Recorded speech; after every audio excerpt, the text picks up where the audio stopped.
बोलो गुरुदेव भगवान की जय। प्यारे कृष्ण कन्हैया लाल की जय। गीतोपनिषद श्रीमद् भगवद गीता यथारूप अध्याय 6 चल रहा है। ध्यान योग 19 श्लोक हो चुके थे, आज 20वें श्लोक से। यत्रो परमते चित्तम निरुद्धं योगसेवया यत्र चैवात्मनात्मानं पश्यन्नात्मनि तुष्यति। सुखम् आत्यन्तिकं यत्तद् बुद्धिग्राह्यमतीन्द्रियं वेत्ति यत्र न चैवायं स्थितश्चलति तत्त्वतः। यं लब्ध्वा चापरं लाभं मन्यते नाधिकं ततः। यस्मिन् स्थितो न दुःखेन गुरुणापि विचाल्यते तं विद्याद् दुःखसंयोग वियोगं योगसंज्ञितम्। सिद्धि की अवस्था में, जिसे समाधि कहते हैं, मनुष्य का मन योगाभ्यास के द्वारा भौतिक मानसिक क्रियाओं से पूर्णतया संयमित हो जाता है। इस सिद्धि की विशेषता यह है कि मनुष्य शुद्ध मन से अपने को देख सकता है और अपने आप में आनंद उठा सकता है। उस आनंदमयी स्थिति में वह दिव्य इंद्रियों द्वारा असीम दिव्य सुख में स्थित रहता है। इस प्रकार स्थापित मनुष्य कभी सत्य से विपथ नहीं होता और इस सुख की प्राप्ति हो जाने पर वह इससे बड़ा कोई दूसरा लाभ नहीं मानता। ऐसी स्थिति को पाकर मनुष्य बड़ी से बड़ी कठिनाई में भी विचलित नहीं होता। यह निस्संदेह भौतिक संसर्ग से उत्पन्न होने वाले समस्त दुखों से वास्तविक मुक्ति है। तात्पर्य, योगाभ्यास से मनुष्य भौतिक धारणाओं से क्रमशः विरक्त होता जाता है। यह योग का प्रमुख लक्षण है। इसके बाद वह समाधि में स्थित हो जाता है, जिसका अर्थ यह होता है कि दिव्य मन तथा बुद्धि के द्वारा योगी अपने आप को परमात्मा समझने का भ्रम ना करके परमात्मा की अनुभूति करता है। योगाभ्यास बहुत कुछ पतंजलि की पद्धति पर आधारित है।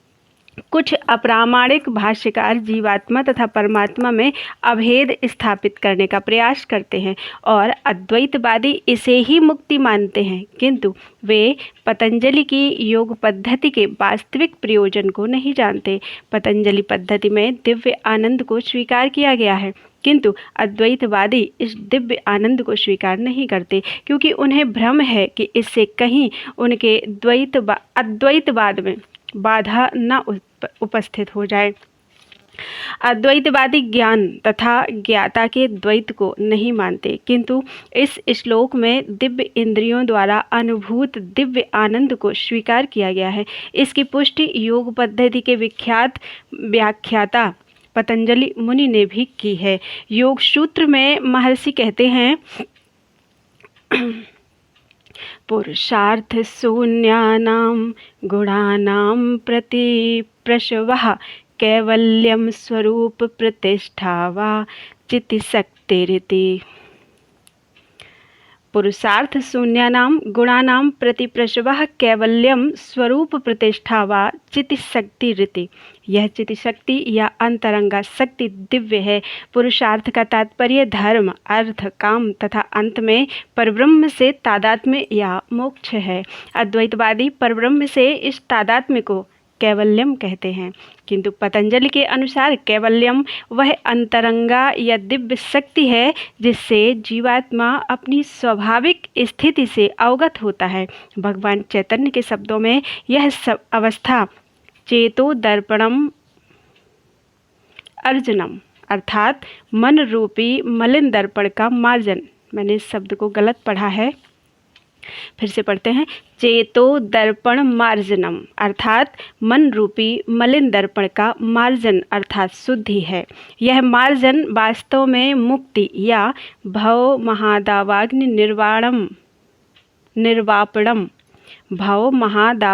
निर्वापणम प्रारंभिक निर्वाण सिद्धांत भी इस नियम के समान है। भागवत में इसे स्वरूपेण व्यवस्थिति ही कहा गया है। भगवद गीता के इस श्लोक में भी इसकी पुष्टि हुई है। निर्वाण के बाद आध्यात्मिक कार्यकलापों की या भगवत भक्ति की अभिव्यक्ति होती है, जिसे कृष्ण भावनामृत कहते हैं। भागवत के शब्दों में स्वरूपेण व्यवस्थिति ही जीवात्मा का वास्तविक जीवन यही है। भौतिक दूषण से आध्यात्मिक जीवन के कल्मश युक्त होने की अवस्था माया है। इस भौतिक दूषण से मुक्ति का अभिप्राय जीवात्मा की मूल दिव्य स्थिति का विनाश नहीं है। पतंजलि भी इसकी पुष्टि इन शब्दों से करते हैं, कैवल्यम स्वरूप प्रतिष्ठा व चितिशक्ति रीति या चितिशक्ति या दिव्य आनंद ही वास्तविक जीवन है। इसका अनुमोदन वेदांत सूत्र में इस प्रकार हुआ है, ओम हरि आनंदमयो अभ्यासात, यह चिति शक्ति ही योग का परम लक्ष्य है और भक्ति योग द्वारा इसे सरलता से प्राप्त किया जाता है। भक्ति योग का विस्तृत विवरण 7वें अध्याय में किया जाएगा। इस अध्याय में वर्णित योग पद्धति के अनुसार समाधियाँ 2 प्रकार की होती हैं, संप्रज्ञात तथा असंप्रज्ञात समाधियाँ। जब मनुष्य विभिन्न दार्शनिक शोधों के द्वारा दिव्य स्थिति को प्राप्त होता है तो यह कहा जाता है कि उसे संप्रज्ञात समाधि प्राप्त हुई है। असंप्रज्ञात समाधि में संसारी आनंद से कोई संबंध नहीं रहता, क्योंकि इसमें मनुष्य इंद्रियों से प्राप्त होने वाले सभी प्रकार के सुखों से परे हो जाता है। एक बार इस स्थिति को प्राप्त कर लेने पर योगी कभी उससे डिगता नहीं। जब तक योगी इस स्थिति को प्राप्त नहीं कर लेता तब तक वह असफल रहता है। आजकल के तथाकथित योगाभ्यास में विभिन्न इंद्रिय सुख सम्मिलित हैं जो योग के सर्वथा विपरीत हैं। योगी होकर यदि कोई मैथुन तथा मादक द्रव्य सेवन में अनुरक्त होता है तो यह उपहासजनक है। यहाँ तक कि जो योगी योग की सिद्धियों के प्रति आकृष्ट रहते हैं वे भी योग में आरूढ़ नहीं कहे जा सकते। यदि योगी जन योग की आनुषंगिक वस्तुओं के प्रति आकृष्ट हैं तो उन्हें सिद्ध अवस्था को प्राप्त हुआ नहीं कहा जा सकता। जैसा कि इस श्लोक में कहा गया है, अतः जो व्यक्ति आसनों के प्रदर्शन या सिद्धियों के चक्कर में रहते हैं उन्हें यह समझ लेना चाहिए कि इस प्रकार से योग का मुख्य उद्देश्य ही समाप्त हो जाता है। इस युग में योग की सर्वोत्तम पद्धति कृष्ण भावनामृत है जो निराशा उत्पन्न करने वाली नहीं है। एक कृष्ण भावना भावित व्यक्ति अपने धर्म में इतना सुखी रहता है कि उसे किसी अन्य सुख की आकांक्षा नहीं रह जाती। इस दंभ प्रधान युग में हठ योग, ध्यान योग तथा ज्ञान योग का अभ्यास करते हुए अनेक अवरोध आ सकते हैं, किंतु कर्मयोग या भक्ति योग के पालन में ऐसी समस्या सामने नहीं आती।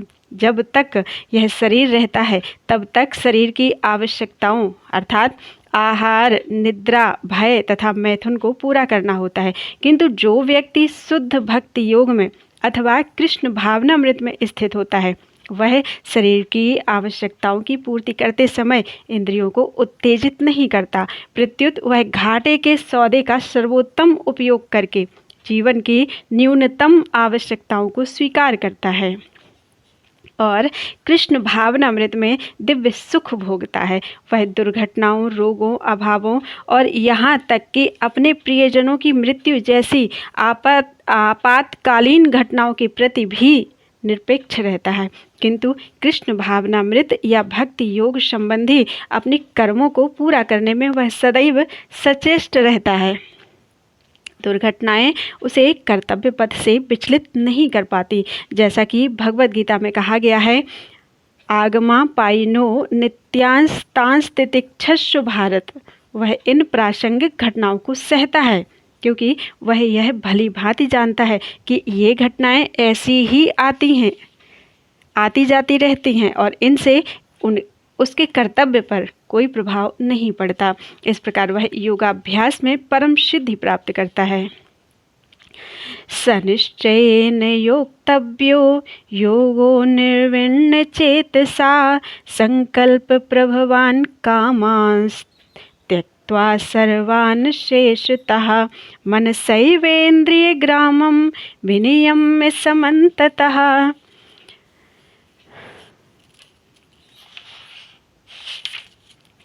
मनुष्य को चाहिए कि संकल्प तथा श्रद्धा के साथ योगाभ्यास में लगे और पथ से विचलित ना हो। उसे चाहिए कि मनोधर्म से उत्पन्न समस्त इच्छाओं को निरपवाद रूप से त्याग दे और इस प्रकार मन के द्वारा सभी ओर से इंद्रियों को वश में करे। तात्पर्य, योगाभ्यास करने वाले को दृढ़ संकल्प होना चाहिए और उसे चाहिए कि बिना विचलित हुए धैर्यपूर्वक अभ्यास करे। अंत में उसकी सफलता निश्चित है। उसे यह सोचकर बड़े ही धैर्य से इस मार्ग का अनुसरण करना चाहिए और यदि सफलता मिलने में विलंब हो रहा हो तो निरुत्साहित नहीं होना चाहिए। ऐसे दृढ़ अभ्यासी की सफलता सुनिश्चित है। भक्ति योग के संबंध में रूप गोस्वामी जी कहते हैं, उत्साह निश्चयान धैर्यात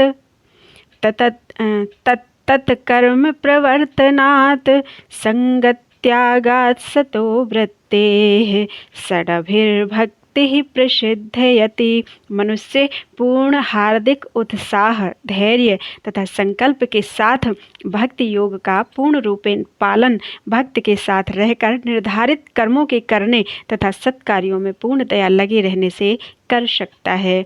जहाँ तक संकल्प की बात है, मनुष्य को चाहिए कि उस गौरैया का आदर्श ग्रहण करे जिसके सारे अंडे समुद्र की लहरों में मग्न हो गए थे। कहते हैं कि एक गौरैया ने समुद्र तट पर अंडे दिए किंतु विशाल समुद्र उन्हें अपनी लहरों में समेट ले गया। इस पर गौरैया अत्यंत क्षुब्ध हुई और उसने समुद्र से अंडे लौटा देने के लिए कहा, किंतु समुद्र ने उसकी प्रार्थना पर कोई ध्यान नहीं दिया। अतः उसने समुद्र को सुखा डालने की ठान ली। वह अपनी नन्ही सी चोंच से पानी उलीचने लगी। सभी उसके इस असंभव संकल्प का उपहास करने लगे। उसके इस कार्य की सर्वत्र चर्चा चलने लगी। तो अंत में भगवान विष्णु के विराट वाहन पक्षीराज गरुड़ ने यह बात सुनी।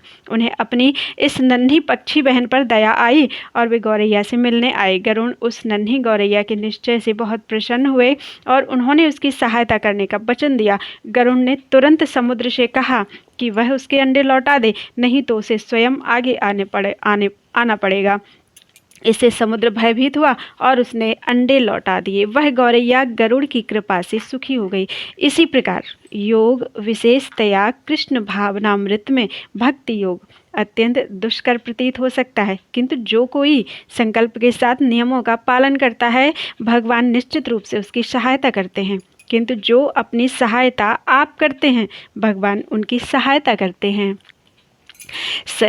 शनैरुपरमेदत् बुद्धया धृतिगृहीतया आत्मसंस्थं मनः कृत्वा न किंचिदपि चिंतयेत्।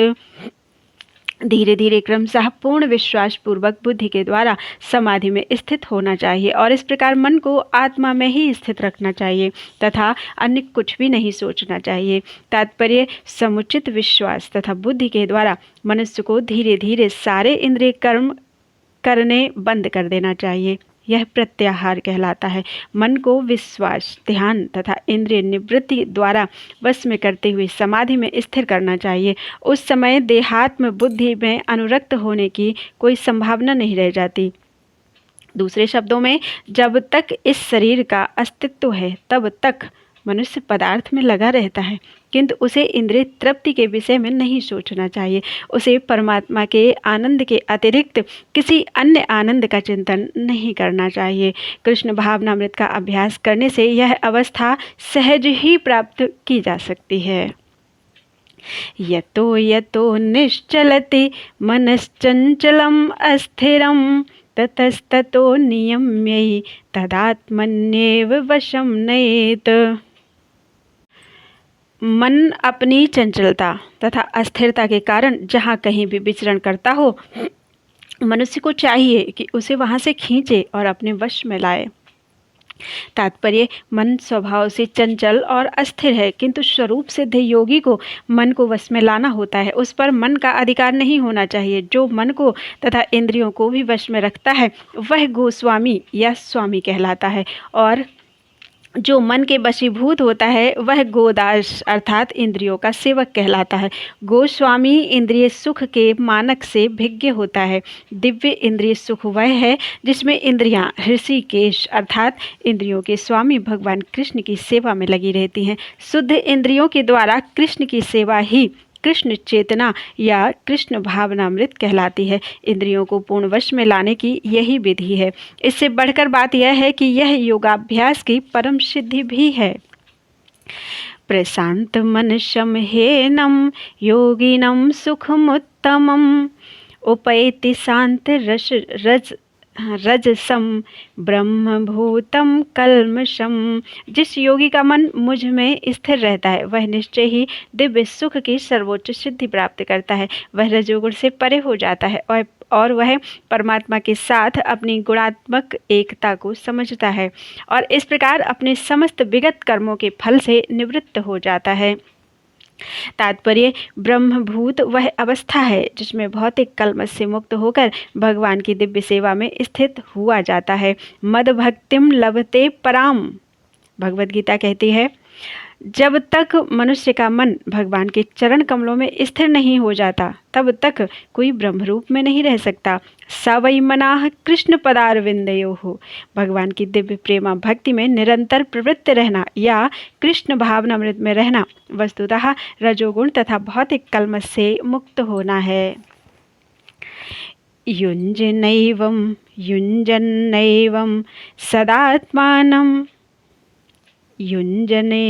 सदात्मानं योगी विगत कल्मषः सुखेन ब्रह्म संस्पर्शम् अत्यंतम सुखमश्नुते।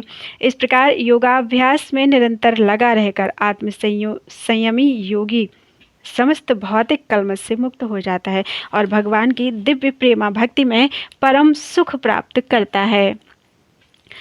तात्पर्य, आत्म साक्षात्कार का अर्थ है भगवान के संबंध में अपनी स्वाभाविक स्थिति को जानना।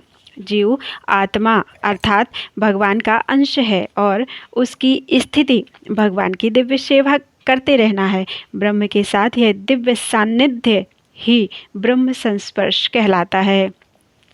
सर्वभूतस्थं आत्मानं सर्वभूतानि चात्मनि ईक्षते योगयुक्तात्मा सर्वत्र समदर्शनः।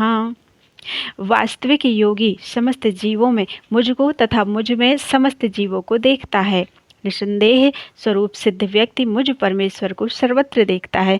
तात्पर्य, कृष्ण भावना भावित योगी पूर्ण दृष्टा होता है क्योंकि वह परब्रह्म कृष्ण को हर प्राणी के हृदय में परमात्मा रूप में स्थित देखता है।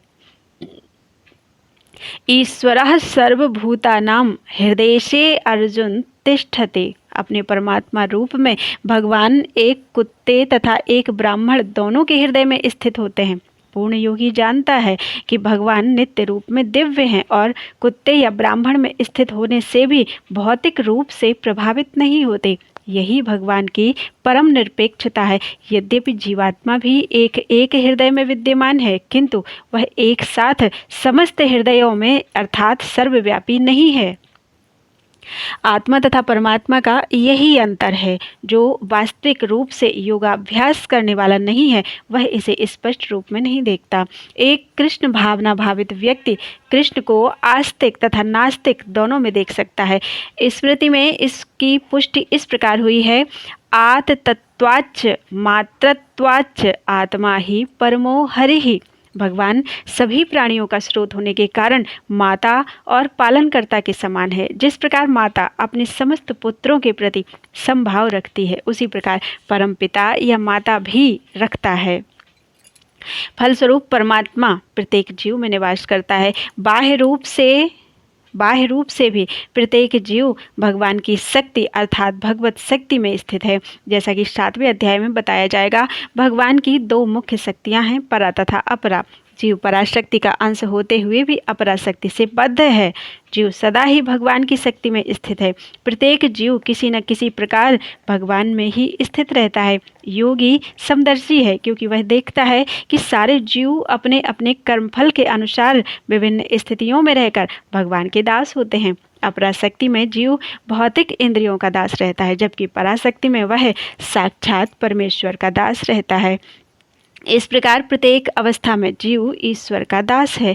कृष्ण भावना भावित व्यक्ति में यह समदृष्टि पूर्ण होती है। यो मां पश्यति सर्वत्र सर्वं च मयि पश्यति तस्याहं न प्रणश्यामि स च मे न प्रणश्यति। जो मुझे सर्वत्र देखता है और सब कुछ मुझ में देखता है, उसके लिए ना तो मैं कभी अदृश्य होता हूँ और ना वह मेरे लिए अदृश्य होता है। तात्पर्य, कृष्ण भावना भावित व्यक्ति भगवान कृष्ण को सर्वत्र देखता है और सारी वस्तुओं को कृष्ण में देखता है। ऐसा व्यक्ति भले ही प्रकृति की पृथक पृथक अभिव्यक्तियों को देखता प्रतीत हो, किंतु वह प्रत्येक दशा में इस कृष्ण भावनामृत से अवगत रहता है कि प्रत्येक वस्तु कृष्ण की ही शक्ति की अभिव्यक्ति है। कृष्ण भावनामृत का मूल सिद्धांत ही यह है कि कृष्ण के बिना कोई अस्तित्व नहीं है और कृष्ण ही सर्वेश्वर हैं। कृष्ण भावनामृत कृष्ण प्रेम का विकास है। ऐसी स्थिति जो भौतिक मोक्ष से परे है, आत्म साक्षात्कार के ऊपर कृष्ण भावनामृत की इस अवस्था में भक्त कृष्ण से इस अर्थ में एक रूप हो जाता है कि उसके लिए कृष्ण ही सब कुछ हो जाते हैं और भक्त प्रेममय कृष्ण से पूर्णित हो उठता है। तब भगवान तथा भक्त के बीच अंतरंग संबंध स्थापित हो जाता है। उस अवस्था में जीव को विनष्ट नहीं किया जा सकता और ना भगवान भक्त की दृष्टि से ओझल होते हैं। कृष्ण में तादात्म्य होना आध्यात्मिक लय अर्थात आत्मविनाश है। भक्त कभी भी ऐसी विपदा नहीं उठाता। ब्रह्म संहिता में कहा गया है, प्रेमांजनच्छुरित भक्ति विलोचनेन संतः सदैव हृदयेषु विलोकयन्ति यं श्याम सुंदरम अचिन्त्य गुणस्वरूपम गोविंदम आदि पुरुषम तमहं भजामि। मैं आदि भगवान गोविंद की पूजा करता हूँ, जिनका दर्शन भक्तगण प्रेम रूपी अंजन लगे नेत्रों से करते हैं। वे भक्त के हृदय में स्थित श्याम सुंदर रूप में देखे जाते हैं। इस अवस्था में ना तो भगवान कृष्ण अपने भक्त की दृष्टि से ओझल होते हैं और ना भक्त उनकी दृष्टि से ओझल हो पाते हैं। यही बात योगी के लिए भी सत्य है, क्योंकि वह अपने हृदय के भीतर परमात्मा रूप में भगवान का दर्शन करता रहता है। ऐसा योगी शुद्ध भक्त बन जाता है और अपने अंदर भगवान को देखे बिना एक क्षण भी नहीं रह सकता। बोलो वृंदावन बिहारी लाल की जय। 30 श्लोक हो चुके हैं।